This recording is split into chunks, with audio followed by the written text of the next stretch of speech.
ನಮಸ್ಕಾರ. ವೇದಿಕಾ ಅರಮನೆಗೆ ಎಲ್ಲರಿಗೂ ಸ್ವಾಗತ. ಪ್ರತಿ ಸರಿ ನಾನು ನಿಮಗೆ ಏಂಜಲ್ ನಂಬರ್ ಬಗ್ಗೆ ತಿಳಿಸ್ಕೊಟ್ಟಾಗ ಅದರದ್ದು ಡೀಟೇಲಾಗಿ ಯಾವ ರೀತಿ ಏನೇನು ಪ್ರಯೋಜನಗಳಿದೆ, ಹಾಗೆ ಎಲ್ಲೆಲ್ಲಿ ಬರೀಬೇಕು ಅಂತ ತಿಳಿಸ್ಕೊಡ್ತಿದ್ದೆ. ಅದೇ ರೀತಿಯಾದಂಥ ಒಂದು ಅಕ್ಷರವನ್ನು ನಾನಿವತ್ತು ಹೇಳ್ಕೊಡ್ತಾ ಇದ್ದೀನಿ. ಮಹಾಲಕ್ಷ್ಮಿ ತಾಯಿಗೆ ಸಂಬಂಧಪಟ್ಟಂಥ ಒಂದು ಅಕ್ಷರ ಇದು. ಈ ಅಕ್ಷರ ನೀವು ಬರೆಯೋದ್ರಿಂದ ನಿಮಗೆ ಏನೇನು ಪ್ರಯೋಜನಗಳಾಗುತ್ತೆ, ನೀವು ಯಾವ ರೀತಿ ಬರೀಬೇಕು, ಯಾವ ಕೈಯಲ್ಲಿ ಬರೀಬೇಕು, ಯಾವ ಕಲರ್ ಪೆನ್ ಯೂಸ್ ಮಾಡಿ ಬರೀಬೇಕು, ಯಾವ ಟೈಮಲ್ಲಿ ಬರೀಬೇಕು, ಯಾವ ದಿನದಲ್ಲಿ ಬರೀಬೇಕು, ಈ ರೀತಿ ಎಲ್ಲ ರೀತಿಯಾದಂಥ ಇನ್ಫಾರ್ಮೇಷನ್ನ ನಾನು ವಿಡಿಯೋದಲ್ಲಿ ತಿಳಿಸ್ಕೊಡ್ತೀನಿ. ವಿಡಿಯೋ ಸ್ಕಿಪ್ ಮಾಡಿದರೆ ಎಂಡ್ವರೆಗೂ ನೋಡಿದರೆ ನಿಮ್ಗೆ ಯಾವುದೇ ರೀತಿಯಾದಂಥ ಡೌಟ್ಗಳು ಬರೋದಿಲ್ಲ. ಹಾಗೆ ಈ ವಿಡಿಯೋ ನಿಮ್ಮವರೆಗೂ ತಲುಪಿದ್ದೇ ಆಗಿದ್ದಲ್ಲಿ ಕಮೆಂಟ್ ಬಾಕ್ಸಲ್ಲಿ ಶ್ರೀಮ್ ಅಂತ ಟೈಪ್ ಮಾಡಿ. ಇವತ್ತಿನ ವಿಡಿಯೋದಲ್ಲಿ ನಾನು ಹೇಳ್ತಿರೋವಂಥ ವರ್ಡು ಕೂಡ ಶ್ರೀಮ್. ಇನ್ನು ವಿಡಿಯೋಗೆ ಹೋಗೋಣ. ಮೊದಲನೇದಾಗಿ ನಾನು ಹೇಳಿದ ಹಾಗೆ ಇವತ್ತು ನಾನು ನಿಮಗೆ ತಿಳಿಸ್ಕೊಡ್ತಿರೋವಂಥ ಅಕ್ಷರ ಶ್ರೀಮ್ ಅನ್ನುವಂಥದ್ದು. ಈ ಶ್ರೀಮ್ ಅನ್ನುವಂಥ ಅಕ್ಷರ ಲಕ್ಷ್ಮೀ ತಾಯಿಯ ಅಂದರೆ ಲಕ್ಷ್ಮೀ ದೇವಿಯ ಬೀಜ ಮಂತ್ರ ಇಲ್ಲ ಬೀಜಾಕ್ಷರ ಅಂತ ಹೇಳ್ಬೋದು. ಬೀಜ ಅಂದ ತಕ್ಷಣ ಎಲ್ಲರಿಗೂ ಗೊತ್ತಾಗುತ್ತೆ ಸೀಡ್ ಅಂತ ಅಲ್ವಾ. ಸೊ ಈ ಬೀಜ ಮಂತ್ರಕ್ಕಿರುವಂಥ ಶಕ್ತಿ ತುಂಬ ಅಪಾರ.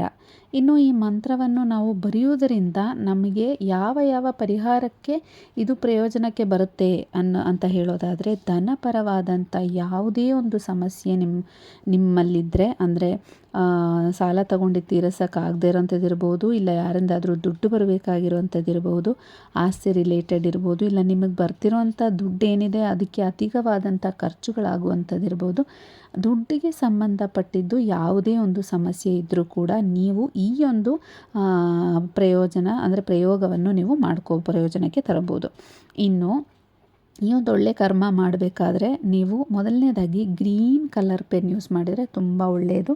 ರೆಡ್ಡು ಬ್ಲ್ಯಾಕು ಈ ರೀತಿಯಾದಂಥ ಕಲರ್ಗಳನ್ನ ಅವಾಯ್ಡ್ ಮಾಡಿ ಆದಷ್ಟು.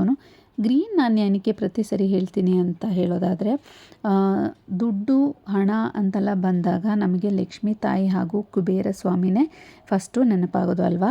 ಈ ಗ್ರೀನ್ ಕಲರ್ ಕೂಡ ಇದಕ್ಕೆ ಸಂಬಂಧಪಟ್ಟಂಥ ಕಲರು. ಕುಬೇರ ಸ್ವಾಮಿಗೆ ತುಂಬ ಪ್ರಿಯವಾದಂಥ ಬಣ್ಣ ಗ್ರೀನ್ ಕಲರು. ಹಾಗೆ ಲಕ್ಷ್ಮೀ ತಾಯಿಗೆ ಕೂಡ ನಾವು ಪ್ರತಿಯೊಂದು ಪೂಜೆಯಲ್ಲೂ ನೀವು ನೋಡಿರ್ಬೋದು, ಒಂದು ಬ್ಲೌಸ್ ಪೀಸ್ ಆಗಲಿ ಬಳೆ ಆಗಲಿ ನಾವು ಗ್ರೀನ್ನೇ ಜಾಸ್ತಿ ಪ್ರಿಫರ್ ಮಾಡ್ತೀವಿ. ಹಾಗಾಗಿ ಗ್ರೀನ್ ಅನ್ನುವಂಥದ್ದು ಧನಪರವಾದಂಥ ಯಾವುದೇ ಒಂದು ಸಮಸ್ಯೆಗೆ ನೀವು ಬರೀಬೇಕಾದ್ರೂ ಗ್ರೀನ್ ಕಲರ್ ಪೆನ್ನ ಯೂಸ್ ಮಾಡಬೇಕಾಗತ್ತೆ. ಬ್ಲ್ಯಾಕ್ ಪೆನ್ ಯಾವಾಗ ಯೂಸ್ ಮಾಡ್ತೀವಿ ಅಂದರೆ ನಕಾರಾತ್ಮಕವಾದಂಥ ಯಾವುದಾದ್ರೂ ಪ್ರಯೋಗ, ಅಂದರೆ ದೃಷ್ಟಿ ದೋಷ ತೆಗೆಯುವಂಥ ಸಮಯದಲ್ಲಿರ್ಬೋದು, ಇಲ್ಲ ನೆಗೆಟಿವ್ ಆಗಿರುವಂಥ ಯಾವುದಾದ್ರೂ ಒಂದು ಪ್ರಯೋಗ ಮಾಡುವಂಥ ಸಂದರ್ಭದಲ್ಲಿ ಬ್ಲ್ಯಾಕ್ ಕಲರ್ ಯೂಸ್ ಮಾಡ್ಕೋಬೋದು.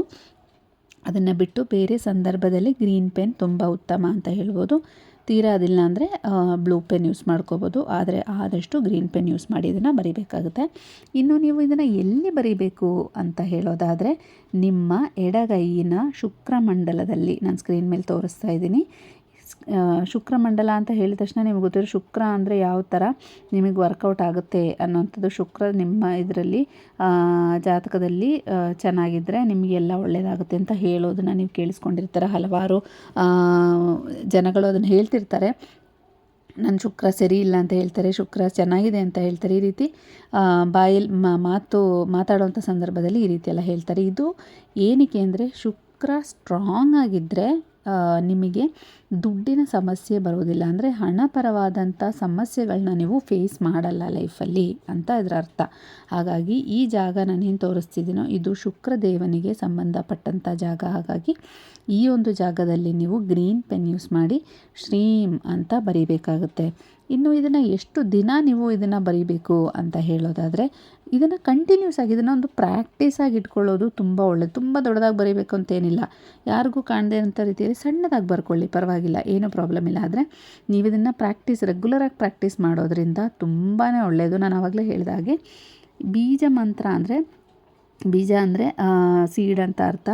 ಈಗ ನೀವು ಆಲದ ಮರ ನೋಡಿರ್ಬೋದು, ಅಂದರೆ ಬ್ಯಾನಿಯನ್ ಟ್ರೀ ಎಷ್ಟು ದೊಡ್ಡದಾಗಿದೆ, ಆದರೆ ಅದ್ರದ್ದು ಬೀಜ ಸಾಸಿವೆ ಕಾಳಷ್ಟೇ ಇರೋದು. ಹಾಗೆಯೇ ಇದೂ ಸಣ್ಣದಾದಂಥ ಮಂತ್ರ ಇದ್ರೂ ಶಕ್ತಿ ಶಕ್ತಿ ಅಷ್ಟೇ ದೊಡ್ಡದಾಗಿದೆ ಅಂತಲೇ ಹೇಳ್ಬೋದು.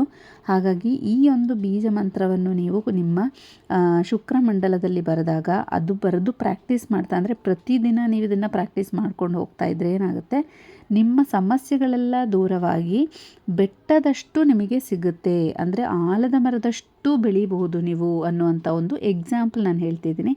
ಆ ರೀತಿ ನೀವು ಪ್ರಾಕ್ಟೀಸ್ ಮಾಡ್ತಾ ಹೋಗಬೇಕು.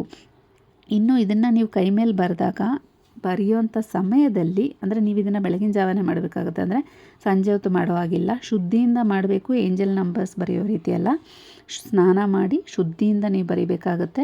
ಸ್ನಾನ ಮಾಡಿ ಶುದ್ಧಿ ಇಲ್ಲ ಅಂದರೆ ಏನಾಗುತ್ತೆ, ಅಲ್ಲಿ ಮೂದೇವಿ ಬಂದು ಕೂತ್ಕೋತಾಳೆ. ಹಾಗಾಗಿ ನೀವು ಧನಲಕ್ಷ್ಮಿಗೆ ಅಂದರೆ ನಮ್ಮ ಮಹಾಲಕ್ಷ್ಮಿಗೆ ಪೂಜೆ ಮಾಡ್ತಾ ಈ ಒಂದು ಅಕ್ಷರ ಏನಿದೆ ಅದನ್ನು ನೀವು ಬರ್ಕೋಬೇಕಾಗುತ್ತೆ.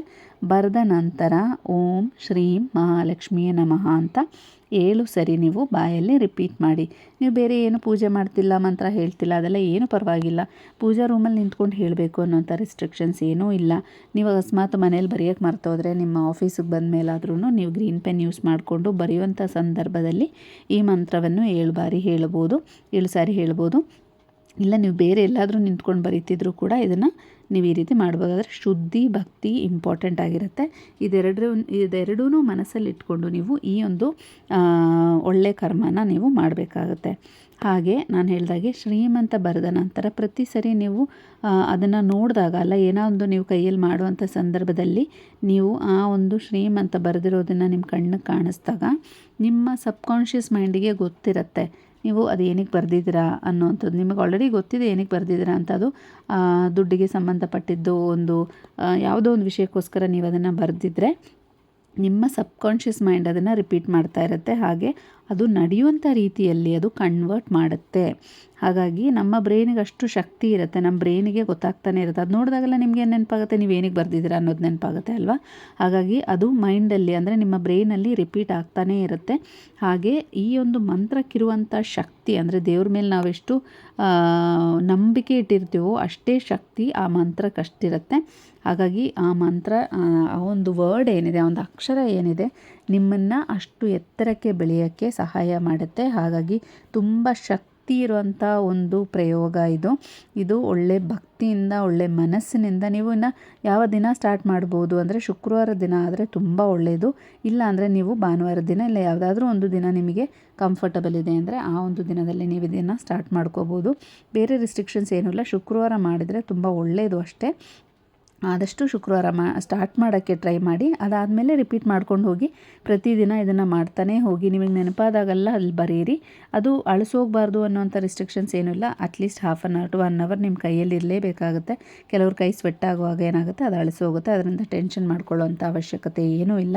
ಹಾಗಾಗಿ ಈ ಒಂದು ಪ್ರಯೋಗ ನೀವು ಮಾಡಿದಾಗ ನೀವು ಏನು ಅಂದ್ಕೊಂಡು ಮಾಡ್ತಿದ್ದೀರಾ ಅದಕ್ಕೆ 100% ರಿಸಲ್ಟ್ ಅಂತೂ ಸಿಗುತ್ತೆ. ಒಳ್ಳೆಯ ಮನಸ್ಸಿನಿಂದ ಮಾಡಿ, ನಂಬಿಕೆ ಇಟ್ಟು ಮಾಡಿ. ಇದ್ರ ಎಫೆಕ್ಟ್ ಏನಿದೆ ಅದೆಷ್ಟೋ ಜನಕ್ಕೆ ಒಳ್ಳೆಯ ಒಂದು ರಿಸಲ್ಟ್ ತಂದುಕೊಟ್ಟಿದೆ. ಹಾಗಾಗಿ ನಿಮಗೂ ಕೂಡ ಒಳ್ಳೆ ರಿಸಲ್ಟ್ ಸಿಗುತ್ತೆ ಅನ್ನೋಂಥ ನಂಬಿಕೆ ನನಗಿದೆ. ಹಾಗೆ ಈ ವಿಡಿಯೋ ನಿಮಗೆ ಇಷ್ಟ ಆಗಿದ್ದಲ್ಲಿ ನನ್ನ ಚಾನಲನ್ನು ಸಬ್ಸ್ಕ್ರೈಬ್ ಮಾಡಿ. ಹಾಗೆ ಮುಂದಿನ ವಿಡಿಯೋದಲ್ಲಿ ಸಿಗೋವರೆಗೂ ನಮಸ್ಕಾರ.